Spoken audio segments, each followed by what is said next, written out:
అక్కడ కొన్ని సార్ గారు చెప్పిన కొన్ని టీచింగ్స్ కానీ మాకు చాలా హెల్ప్ అయినాయి. సో దాంట్లో ఒక చిన్న టాపిక్ నాకు నచ్చింది. ఒకసారి భీమవరం వెళ్ళినప్పుడు ఒక టాపిక్ సార్ బాగా చెప్పారు, చర్చస్ మరి చెప్పారు. సో ఆత్మజ్ఞానం అంటే ఏంటి, ఆత్మ అంటే ఏంటి, అసలు మనం ఎలా ఆత్మ కనెక్ట్ అవుతాము, ఒక పాయింట్ బాగా నచ్చింది. అది I want to share with you now. అదేంటంటే అసలు ఆత్మకి ఎలా కనెక్ట్ అవుతాం. మన లోపల ఉండేది ఏంటంటే మెయిన్గా ఫిజికల్ కనిపించేది ఫిజికల్ బాడీ అండ్ మన మనసు, తర్వాత ఆత్మ. మనం ఆత్మకి ఎలా కనెక్ట్ అవుతాం అంటే జస్ట్ మనసును శూన్యం చేయాలని చెప్పారు. How we are going to make empty our soul, మనసు అనేది చెప్పారు. ఎలా అంటే మనం శ్వాస మీద ధ్యాస పెడితే ఆలోచనలు ఆటోమేటిక్గా డౌన్ అయిపోతాయి, ఎంటీ అయిపోతాయి.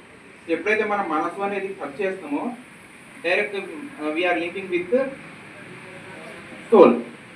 సో డైరెక్ట్లీ వీఆర్ బికమింగ్ ఆత్మ. ఆత్మ ఇస్ నథింగ్ బట్ దేవుడు. We are becoming God. ఆ పాయింట్ నాకు చాలా బాగా నచ్చింది. మరి ఎలా మనం ఎంటీ చేస్తాం మైండ్ని? వీఆర్ శ్వాస మీద ధ్యాస పెడుతున్నాం. మీన్స్ మైండ్ ఎంపీ చేయడం అంటే ఆలోచించుకోవాలి. ఎలా తగ్గిస్తున్నాం? ఆలోచన అంటే ఏంటి? Pictures. Whatever we are thinking, when you close the eyes, what we are there are చాలా ఆలోచనలు వస్తుంటాయి, పిక్చర్ రూపంలో వస్తుంటాయి. దాన్ని మనం కట్ చేయాలి. ఎప్పుడైతే రెగ్యులర్గా మేము శ్వాస మీద ధ్యాస పెడుతుంటామో, every day you do the meditation the morning or whatever, even if you do for 10 minutes also, you just make all the whatever thinking thoughts completely make it down. Means నేను ఏమంటున్నానంటే 10 minutes ధ్యానం చేసినా 1 minute ధ్యానం చేసినా మీరు కంప్లీట్గా ఒక్క ఆలోచన రాకుండా చేసుకోవాలి. That is nothing but meditation. అది నాకు అర్థమైంది అక్కడికి వెళ్ళినప్పుడు. సో మీరు ఇది కూడా ఫాలో అయితే మీకు తెలుసు, మ్యాక్సిమం అందరికీ తెలుసు విషయం, బట్ నాకు అది చేయాలంటే దాన్ని ఎంత చేస్తే అంత మనకి బెనిఫిట్ అనేది నా యొక్క చిన్న సజెషన్ అనుకోకండి, జస్ట్ మీకు తెలుసు. So this what my experience. నమస్కారం, నా పేరు స్పందన. ఇక్కడ కూడా దగ్గరలో మా అత్తయ్య మామ ఇద్దరు ధ్యానం చేస్తున్నారు. అక్కడ వీళ్ళు వెజిటేరియన్స్ కంప్లీట్గా.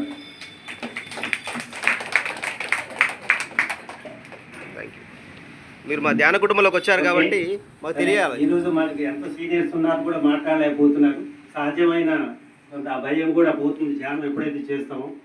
మరి యోగులకి అన్నదానం అనేది మనం ప్రతి చోట ఎక్కడైనా కానీ జరిగేది. మరి అటువంటి గోదాదేవిలో మరి ప్రతి సండే యోగులకు అన్నదానం ఆ కార్యక్రమంలో మనం అంతా కూడా పాల్గొంటూ మరి ఆ విధంగా ఈరోజు మరి సంతోష్ లక్ష్మి మరి వారి కుటుంబ సభ్యులు మరి వచ్చే ఆదివారం కూడా మరి ఎవరు నేనున్నాను వచ్చే ఆదివారం విజయలక్ష్మి గారు, విజయలక్ష్మి గారు ప్రమీల మీద ఇద్దరు కలిసి పెడతాను. ఇలా పోటీ పడాలి అన్నదానం చేయడానికి, జ్ఞానదానం చేయడానికి. మనీ కూడా పే చేశారు. ఓకే, మరి చాలా సంతోషం విజయలక్ష్మి గారు. ఎందుకంటే మనం ఈ విధంగా ఈ యొక్క ధ్యానాన్ని మరి పరిచయం మన ప్రపంచానికి ధ్యాన కమ్మంకు చేయగలమని చెప్పేసి గట్టి నమ్మకంతో మనం అంతా ముందుకెళ్దాం.